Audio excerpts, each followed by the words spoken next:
Bien, hagamos esto una última vez. Muy buenas amigos y amigas de YouTube, sean todos bienvenidos a este nuevo video en el cual tengo muchas ganas de hablar de Spider-Man Brand New Day, la nueva película del héroe arácnido que todos conocemos y amamos, y que debo decir ya de primeras que es mi película favorita de Spider-Man. Y sí, con el riesgo de estarme adelantando mucho porque realmente solo la he visto una vez. Tengo que volver a verla y analizar todo un poquito más de detalle, pero al menos ya de primeras, a mí ya me ganó con toda la esencia spider-manesca que tiene. Voy a explicar y profundizar a lo largo del video.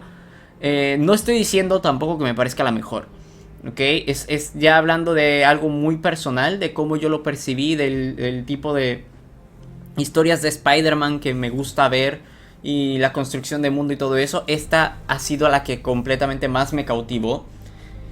Y de primeras les voy a decir que dejen en los comentarios qué opinan de eso. Si a ustedes les parece también igual de buena, en qué posición la pondrían con respecto a las demás. Completamente en un sentido personal, porque cada quien conecta con diferentes versiones, diferentes historias, diferentes...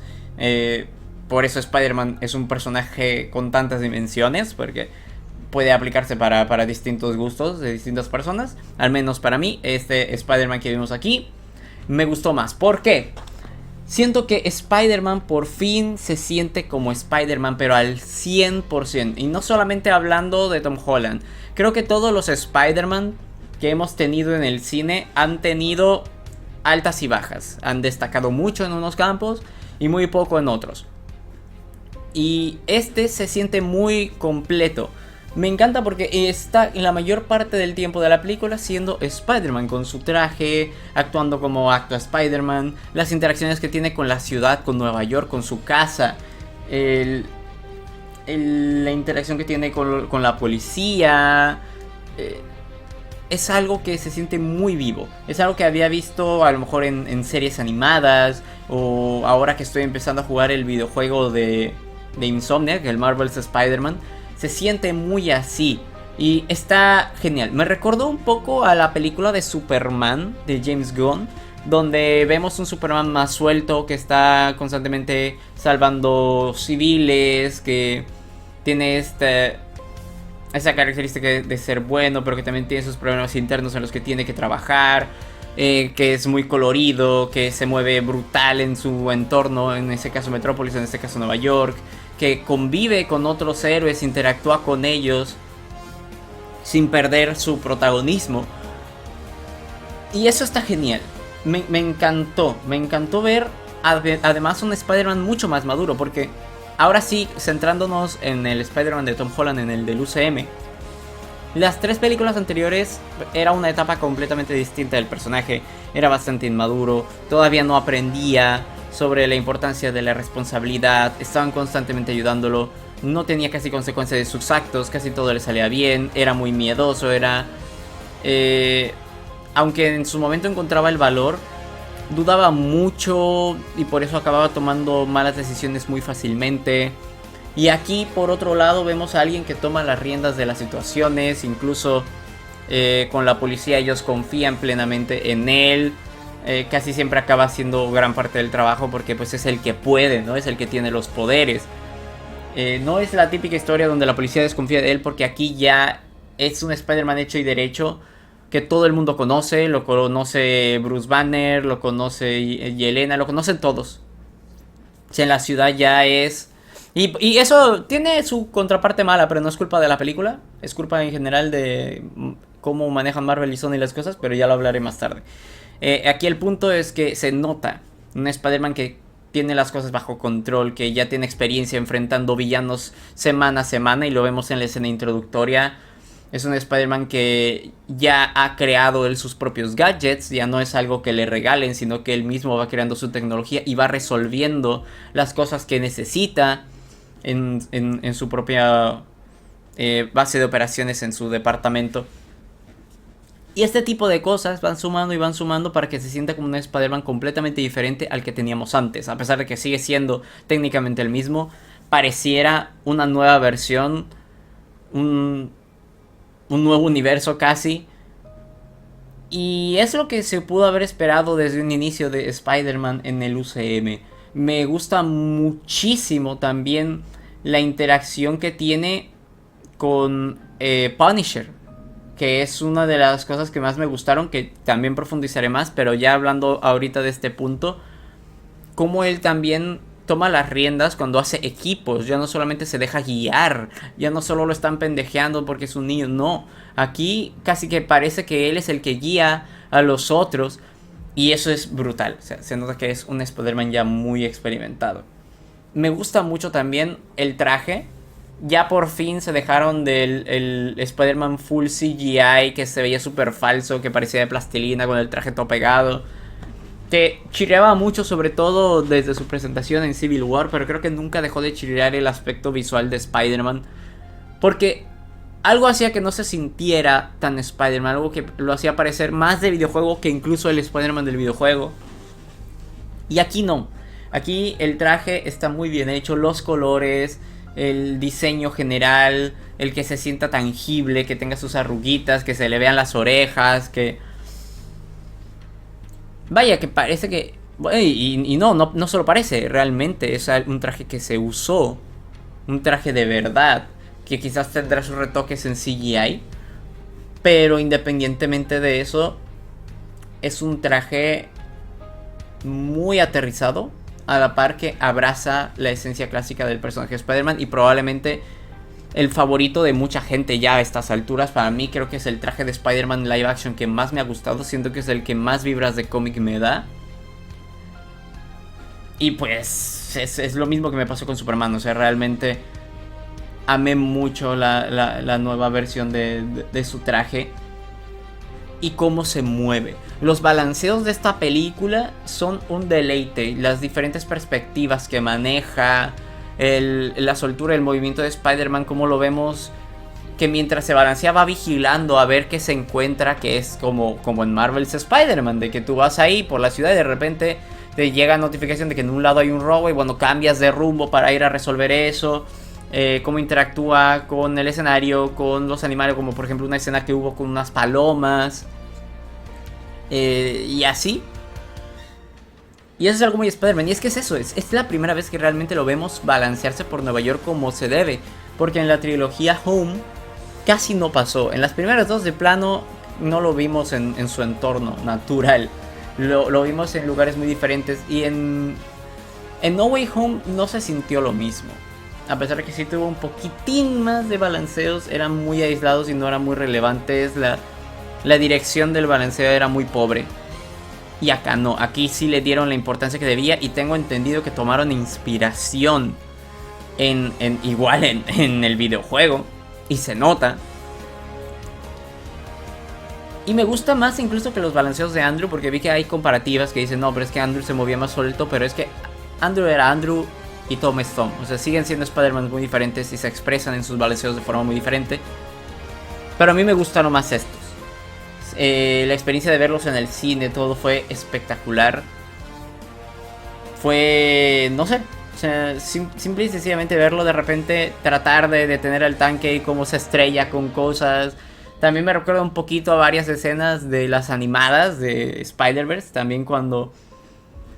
esa torpeza natural de Spider-Man, que incluso cuando ya está experimentado y sabe moverse, de repente pues algo no le sale, se le rompe una red o lo que sea que se esté enfrentando es más difícil de lo que parece. Y eso está muy bien visto acá. Es algo que me gusta mucho. También la galería de villanos que presenta, aunque me decepcionó que no aparecieran tanto. Tenemos esta secuencia inicial donde está Tombstone, donde está Boomerang, está Tarántula. Y los vemos. Me hubiera gustado que, por ejemplo, hay 3 villanos ahí que solamente aparecen durante un frame. Tan así que el tercero ni me acuerdo quién era porque no lo alcancé a identificar. A Boomerang y Tarántula sí, porque ya habían salido en los trailers, entonces ya estaba mentalizado. Pero hubo un tercero que aparece como que estrellándose con una pared que no lo recuerdo. Pero me hubiera gustado que esos 3 hubieran tenido un poquito más de escenas, porque Scorpion y Tombstone tienen por ahí como que una secuencia más completa, más interacciones.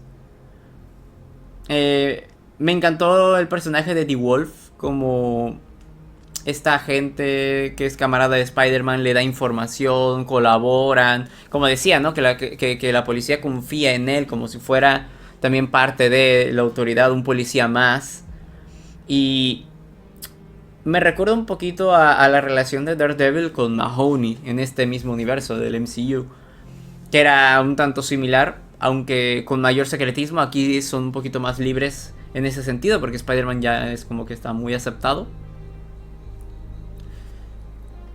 Pero claro, está esta The Wolf que interactuó también ahí con Lonnie, que le dice tal cual. Me gusta que utilizó su nombre real de Lonnie. No le dijo directamente Tombstone. Como que también ya lo conocen. O sea, se nota que es tal cual villano de la semana. Y que a lo mejor no es la primera vez que causa problemas. Scorpion se ve que también ya han tenido varios enfrentamientos. Y el hecho de que lo saquen de la cárcel y lo vuelvan a enfrentar y todo eso es muy Spider-Man eso.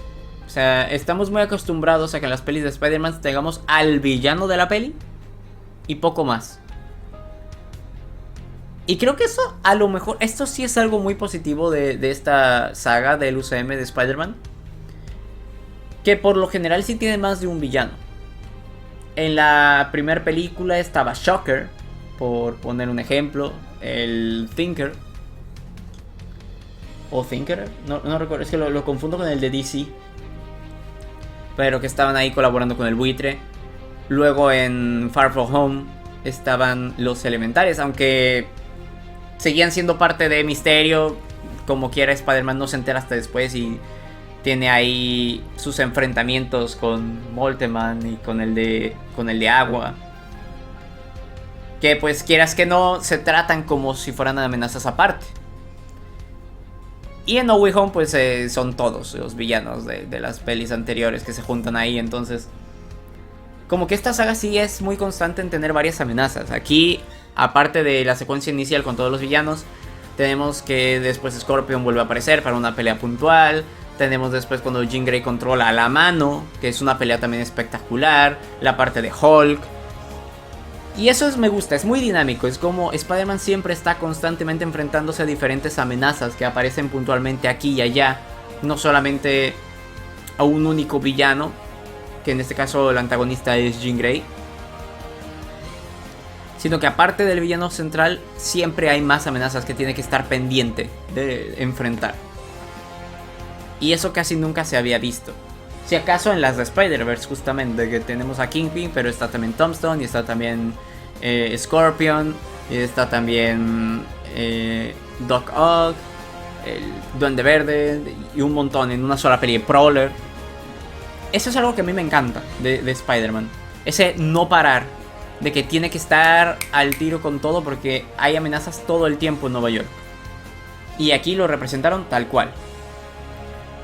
Ojalá eso también abra la puerta a que varios de estos villanos que aparecieron brevemente en futuras películas vuelvan a tener su momento. Así como en esta la tuvo Scorpion, con su segunda batalla siendo controlado por Jean.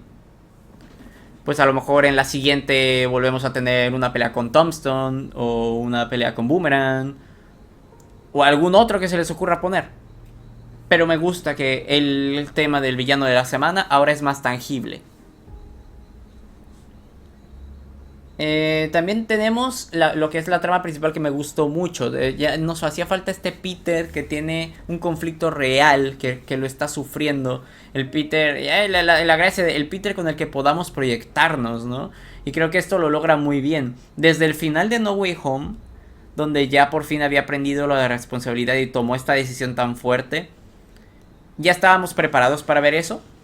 Pero estaba este miedo, ¿no? De que iba a volver MJ, iba a volver Ned. No sabíamos cómo lo iban a manejar y lo manejaron excelente. ¿Por qué? Porque aquí el conflicto de Peter es justamente esa decisión que tomó. Y por eso la carta es tan importante en la peli. Por eso fue el primer tráiler de la peli empezó con eso. Porque ahí él tomó la decisión de que, ok, la forma de proteger a la gente que amo es alejarme de la gente que amo. Pero no es así como funciona Spider-Man. Si nos regresamos a las pelis anteriores de Tobey y de Andrew, el hecho de que él fuera Spider-Man no hizo que en ningún momento abandonara a la tía May. O que abandonara a MJ. Los problemas que tenía con MJ y Tobey Maguire eran completamente aparte. O sea, eso era otro tema que no tenía tanto que ver con que fuera Spider-Man. Obviamente eso le impedía pasar tiempo con ella, pero no es como que, ok, como soy Spider-Man, no puedo estar cerca de ella. Sí la rechaza al principio, pero no es como que deje de hablarle tampoco, ni a Harry. En las de Andrew, pues tiene este conflicto con Gwen. Pero a pesar de todo lo intenta resolver y se siguen acercando porque sigue queriendo estar con ella. O sea, realmente nunca está solo. Y eso es algo que a Spider-Man siempre le aporta mucho. Su entorno, sus amigos, su familia. Es algo clave de Spider-Man. Y este Spider-Man no lo tenía. Porque él solito decidió aislarse. Después de haber perdido a la tía May, dijo, no quiero perder a nadie, me aíslo. Y es algo que nos pasa a muchos. Creo que es algo que le pasa a mucha gente, que en algún momento tienen este pensamiento de para no lastimar a la gente me voy a alejar porque sé que por lo que sea tengo algún problema o tengo algún compromiso y no puedo estar, entonces mejor directamente no estoy. En algún momento de nuestras vidas quizás a lo mejor también a ustedes les haya pasado. A mí me ha llegado a pasar en algún momento también, sí. Y he conocido mucha gente a la que le ha pasado todavía peor. Y aquí lo manejan de modo de que él se está evadiendo a sí mismo. Está evadiendo, o sea, asumiendo completamente la responsabilidad de Spider-Man, pero evadiendo completamente su responsabilidad consigo mismo, con su yo real, con Peter, con su día a día. Está todo el tiempo siendo Spider-Man y el único momento en el que es Peter es cuando llega a su casa y se dedica a investigar crímenes, a mejorar su traje, a seguir haciendo cosas de Spider-Man. Y poco a poco eso lo va convirtiendo en una araña, ¿sabes? Como que va aumentando su lado arácnido, inhibiendo su lado real y lo empieza a consumir. Es que es básicamente lo contrario a lo que le pasaba a Tobey en Spider-Man 2. Que por dejar de querer ser Spider-Man, por alejarse de eso, pierde los poderes. Acá es lo contrario, aquí se le potencian, pero ya no los controla igual. ¿Por qué? Porque su aislamiento lo está matando. A final de cuentas, las relaciones sociales son muy importantes para la gente. Psicológicamente es como lo necesitamos. Y él se cerró tanto a eso. Y poco a poco se va dando cuenta y poco a poco lo va soltando, pero es algo muy natural que se va dando por las circunstancias. Porque al salvar a MJ necesita la ayuda de Frank. Y entonces va con Frank. Y MJ, que es una persona que tiene las cosas más claras, está en una etapa de su vida donde es bastante madura. Se toma la situación con bastante calma y bastante madurez. Lo maneja muy bien, la verdad me sorprende mucho. El personaje de MJ me gustó bastante. Me pongo a compararla, por ejemplo, con la Lois Lane de Superman 2. Nada que ver. Es una muy buena MJ. Me encantó. Y pues ella es la que lo ayuda a volver a confiar en la gente. Es quien le da una segunda oportunidad, como que, ok, no te amo, pero tienes que saber que tú no tenías por qué decidir por mí todo esto, ¿sabes? O sea, yo no te amo porque yo ya me olvidé de ti, literalmente hubo un hechizo de por medio que no me permite conectar contigo de la misma forma, porque no tenemos esas experiencias juntos, yo no las recuerdo, realmente soy una versión de MJ que no las vivió. Pero aún así se abre a volverlo a intentar. A conectar con él. Porque se preocupa por él. Porque sabe que es una buena persona. Porque confía en él. Y es ella quien le dice a Frank, oye, ve. Te va a necesitar. Él te dirá que no, pero te va a necesitar. Y es quien invita a Peter a hablar con Ned. Y me gustó mucho esa escena. Porque es una cosa muy genuina. Porque cuando las conexiones son genuinas, son reales, nada las rompe. Una mala experiencia, una discusión no puede terminar de matar una buena relación con buenas bases. Y quizás esta podría estar empezando de cero, pero la conexión entre ellos es genuina. Y si hay algo todavía más fuerte que la conexión entre MJ y Peter, es la conexión de Peter con Ned. Tan así que para Ned Peter es un completo desconocido. Pero desde la primera interacción que tiene se nota que se entienden y que se pueden llevar bien. Después cuando llega como Spider-Man y están armando Legos, vuelven a conectar de la misma forma como si fueran los de siempre.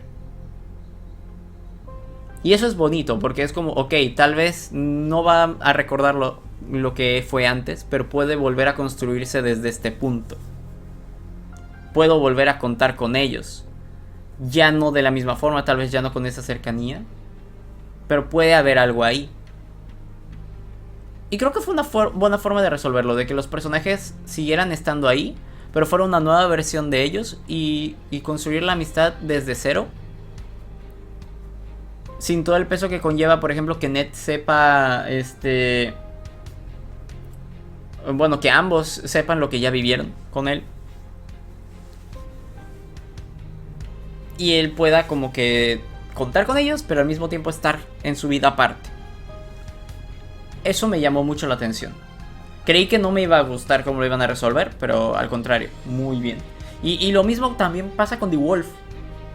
Ahora que lo estoy mencionando, sí, o sea, pasa, como digo, pasa con Frank, pasa con Ned, con MJ, pero también con The Wolf, que al principio no sabía ni el nombre de sus hijos y al final les habla y le manda saludos a tal y tal. Porque ya se permitió conectar más con ella. También se permite conectar más con con Jean, que es quien le da la lección y dice, yo puedo ser tu amigo. Y eso era algo que yo esperaba que pasara. De hecho, cuando yo no estaba muy seguro de que volviera a acercarse a MJ y Ned, yo dije, este es un muy buen momento para que ahora que está viviendo más como Spider-Man, que está entregándose a su responsabilidad de vigilante, es un momento para empezar a conseguir amistades del medio, ¿no? A relacionarse más con otros vigilantes, con otros héroes. Un poco sí lo hace, pero al principio es como de una manera más distante y poco a poco es como que más. Cuando tiene la videollamada con Yelena, ya es de una forma mucho más cercana y con un poquito más de confianza que la primera vez. Cuando tiene su interacción directa con Hulk, que le habla para intentar calmarlo, para intentar ayudarlo. Y creo que de aquí en adelante se verá más. Creo que ahora sí es un buen punto para que después lo veamos aliarse con Daredevil. Que me hubiera gustado verlo aquí. Por ejemplo, ver que en la escena introductoria, en la secuencia donde lo vemos con sus villanos, lo vemos enfrentarse a la mano. Podría haber sido interesante ver también, aunque fuera un frame, donde estuviera él con Daredevil enfrentando a la fuerza antivigilantes. Esa es una de las cosas malas que le veo a la película. Ignora mucho toda esa situación que fue muy importante, o sea, duró mucho tiempo. La primera temporada de Daredevil inicia desde antes incluso que Thunderbolts. La segunda es más reciente. Y durante todo ese tiempo Kingpin reinó Nueva York y tuvo a su fuerza que estaba persiguiendo vigilantes. Y no se me hace muy lógico que lo hayan ignorado. Sinceramente, creo que sí ameritaba, ya que pusieron a Punisher y todo eso, aunque fuera un clip de un segundo en esa secuencia donde viéramos qué hizo él con la agencia antivigilantes, con la fuerza antivigilantes. No me gustó que lo ignoraran, sinceramente. Pero bueno, queda abierta la puerta que haga equipo con Daredevil después, de otra forma, en otra trama o lo que sea. Pero sí, yo creo que lo vamos a ver colaborando muy seguido con héroes, lo cual está bien. O sea, hay mucha gente que se queja de que no hay Spider-Man, ya no hemos tenido un Spider-Man en solitario, y es que no deberíamos tener un Spider-Man en solitario. O sea, el punto de que esté en el UCM es precisamente que pueda haber este tipo de interacciones, y que ya vimos que funciona muy bien. Su relación con Punisher, que estuvo increíble. Pero antes de pasar a eso, quiero hablar un poco seguir un poquito con lo del conflicto de Peter y una escena que me gustó mucho. Todo esto que se empieza a transformar surge a partir de un trauma, que es cuando descubre que MJ ya tiene pareja. Que eso, quieras que no, es algo que genera un trauma terrible.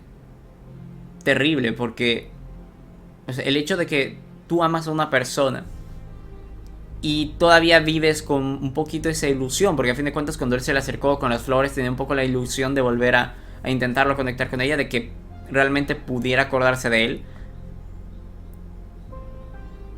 Se nota que ya está un tanto cansado de esa soledad. Y cuando intenta acercarse, cuando vuelve un poquito a ser Peter, descubre que ella ya pasó página, que ella ya, su corazón ya le pertenece a alguien más. Y eso es muy traumático. Y cómo manejaron esa escena posterior, donde vemos el centrado viendo directamente el rostro de Peter mientras se balancea de regreso, como... Joder. Pegó fuerte ese pedo. Pegó muy muy fuerte. Y que eso desate el trauma es muy interesante porque, como digo, es cuando por fin se intentó abrir otra vez y le pasó eso. Después de 5 años de estar evadiendo a la gente, de estarse encerrando en ser Spider-Man. Porque a fin de cuentas fue eso, ¿no? Realmente no es como que trabajara toda la pérdida que tuvo. No es como que intentara sanarlo, sino que literalmente lo que hizo fue aislarse. Fue evadirlo. Y cuando evades algo, lo que pasa es que se acumula, ¿no? Esas cosas, esas emociones que no dejas salir en el momento que lo necesitas y los guardas, terminan acumulándose y saliendo de la peor manera en el peor momento, que es lo que pasa aquí. Y me gustó mucho cómo lo manejaron. Como digo, ya hacía falta ver algo más maduro con este Spider-Man, un conflicto más real. Y bueno, ahora sí ya vamos a hablar de las collabs. Hubieron varias. Estuvo Yelena, que me gustó. Fue como que esta collab puntual con un personaje importante del universo haciendo su día a día en lo del sauna. Me gustó esa interacción, como Yelena como que sí le llamó la atención ya cuando lo vi curado, pero así de que también riéndose un poquito de que es que no se quita la máscara, de que está bien cagado pinche Spider-Man. Cómo se pone a jugar con el agua y de que pues sí recurre a ella, que dices ok, realmente pudo haber recurrido a cualquier otro personaje porque lo que le dijo lo podía haber deducido cualquiera. Pero bueno, tiene sentido que recurriera a Black Widow porque se sabe que está el tema de la Red Room y que las controlaban, y pues su primer pensamiento es que a lo mejor es algo del estilo. Y me gustó mucho esa interacción, aparte que Yelena ya es un personaje muy importante, o sea, realmente están estableciendo de que ella es actualmente la líder de los nuevos Vengadores.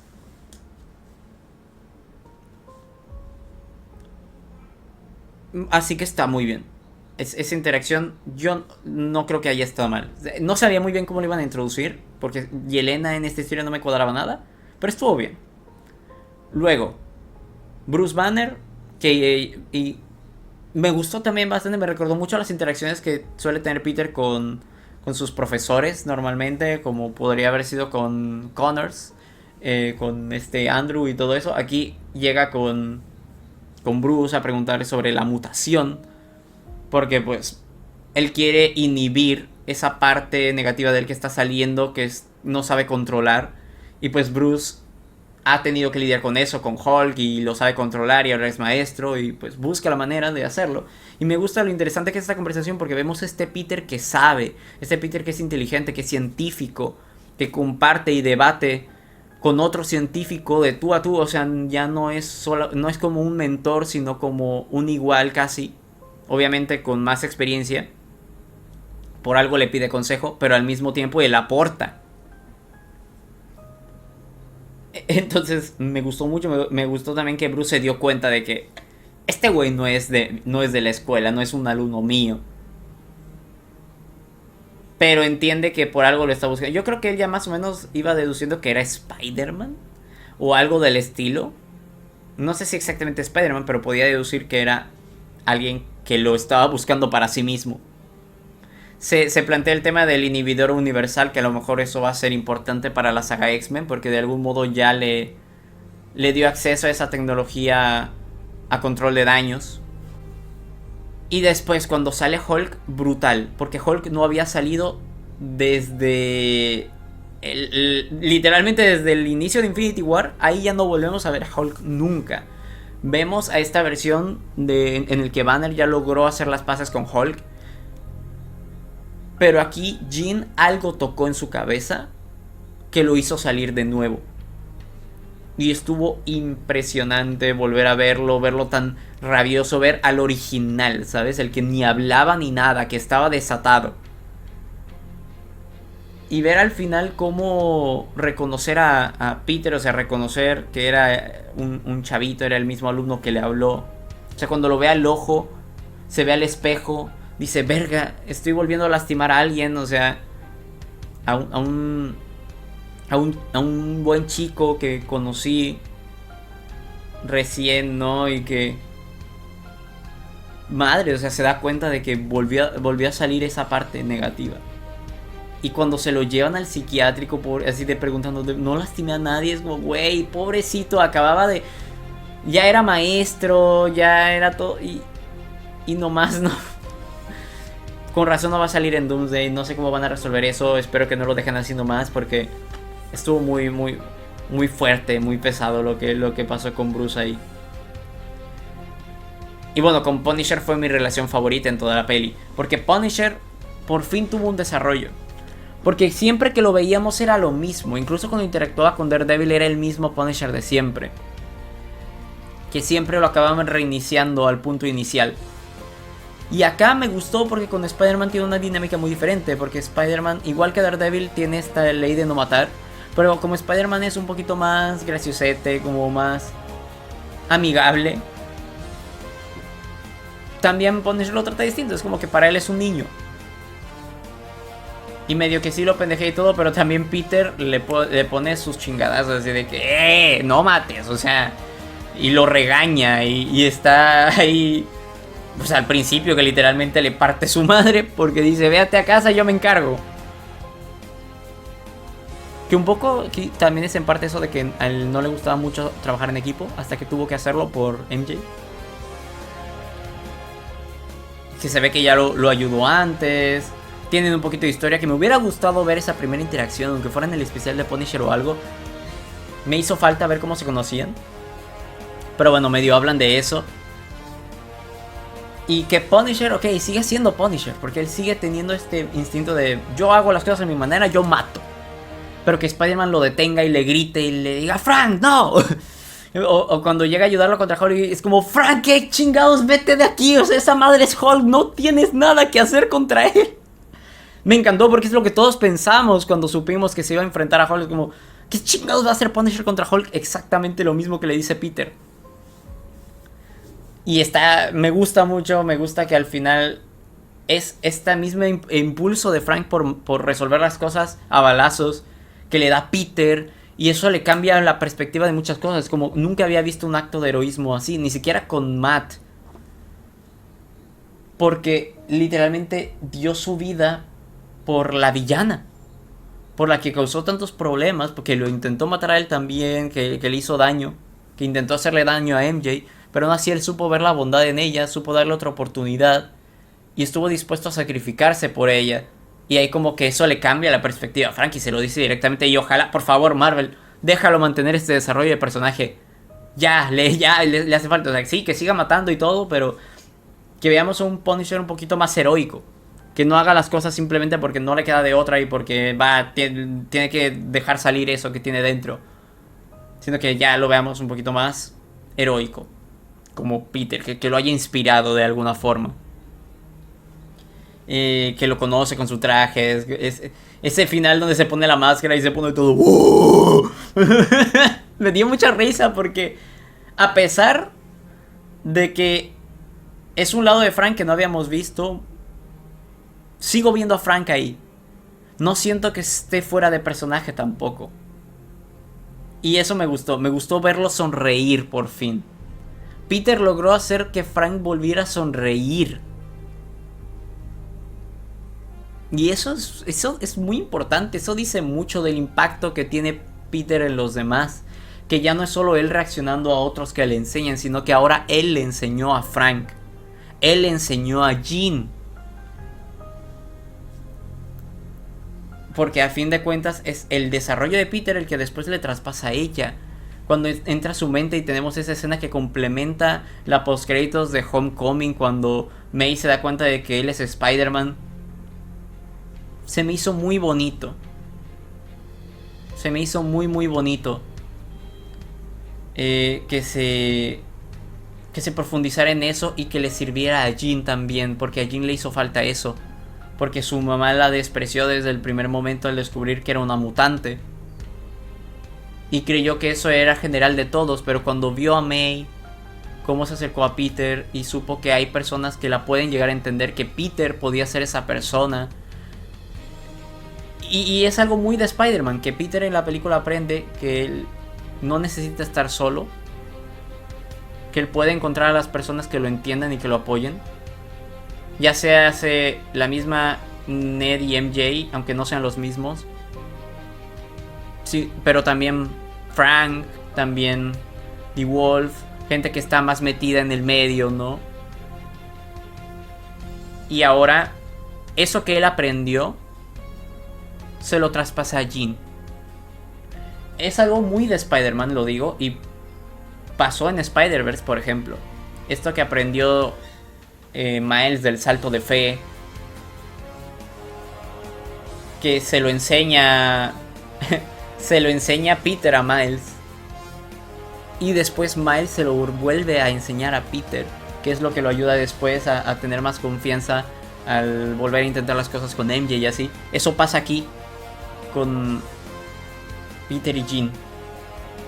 Y me interesa ver cómo se va a desarrollar eso a futuro. Supongo que eso tendrá ya mucho que ver con que Jean después se abra a juntarse con los X-Men, porque ya entiende que ya no tiene que hacer esto sola. Entonces después se topará con Charles y él le ofrecerá la mano, el entendimiento, una familia, un grupo como ella.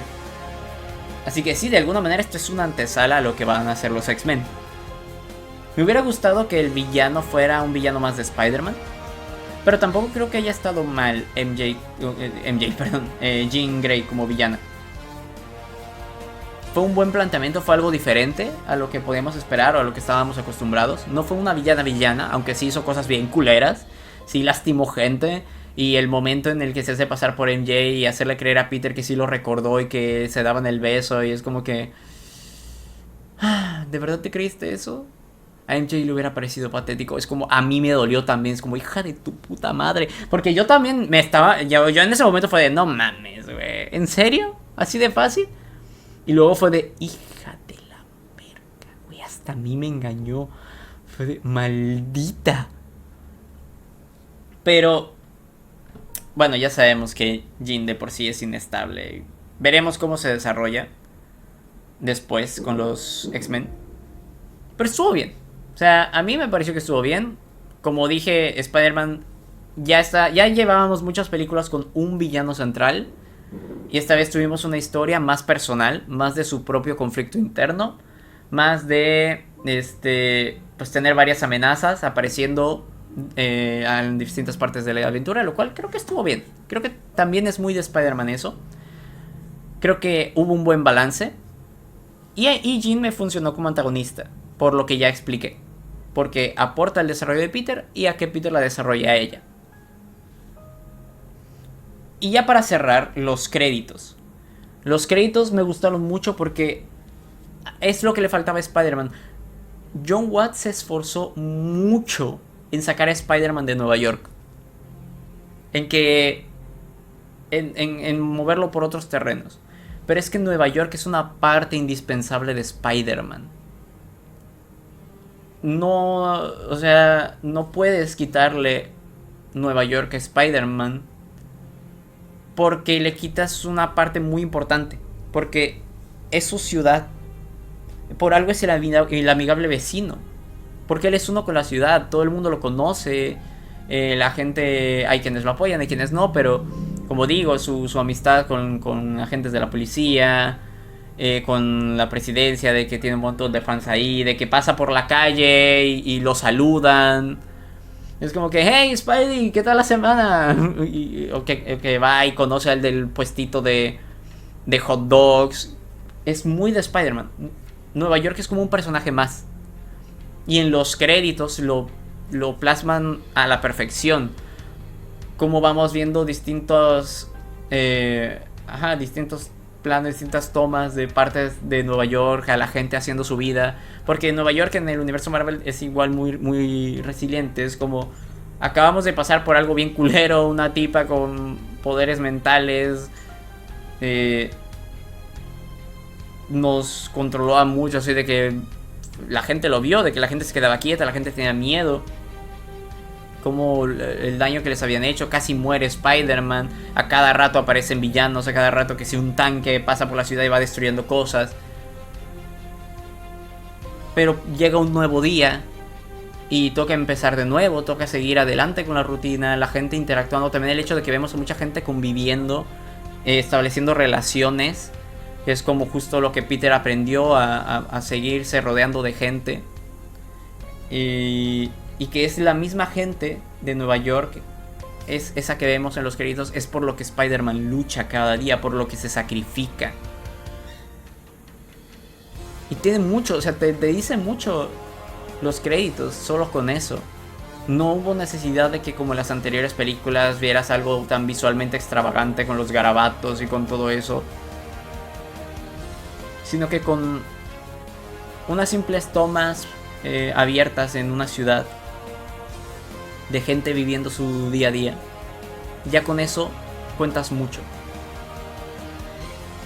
Y por eso siento que esta es la película de Spider-Man que más me gusta, porque es la que más Spider-Man se siente, la que abraza más su mitología, su entorno, lo que lo representa, lo que lo acompaña, lo que le hace ser él. Muy similar a Into the Spider-Verse, y por lo cual esa película me gustó tanto. Creo que tienen eso en común, y esta es la versión live action de lo que fue Spider-Verse para el cine de Spider-Man.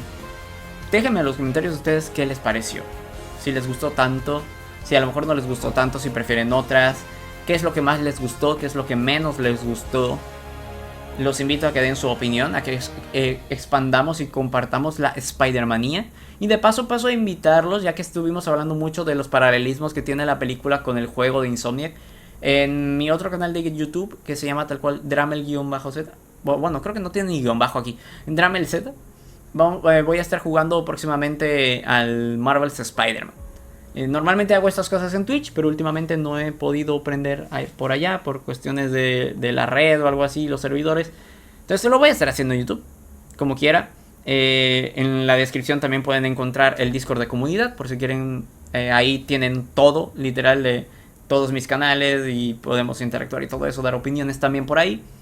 Compartir más cositas. Los invito mucho. Y antes de despedirme, esa escena post créditos donde el Spidey Tracker detecta algo en el espacio, yo tengo una teoría y la tenía desde antes de ver esa escena. Yo creo que en Doomsday va a aparecer o Tobey Maguire o Andrew. Yo me voy más por Tobey. Siento que hay un paralelismo con que en Thunderbolts vimos que estaba llegando a la nave de los Cuatro Fantásticos. En el tráiler de Doomsday se ve a Thor encontrándose con Steve en la nave de los Cuatro Fantásticos, que da la impresión de que van a estar reuniendo a algunas personas de distintos universos para hacer frente a las incursiones. Y a lo mejor, y eso no nos lo han querido mostrar, pero a lo mejor también una de esas personas por las que pasan es Tobey Maguire, porque a fin de cuentas él ya estuvo en el 616, ya hubo como tal una incursión ahí. Entonces puede ser. No creo que sea coincidencia que justamente muestren al Spider-Man en el espacio justo como venía la nave. Ya lo veremos. Ya dentro de unos meses descubriremos si mi teoría es acertada o no. Cuídense mucho, que tengan una excelente tarde, o noche, o lo que sea. Y nos vemos en un nuevo día. Chau, chau.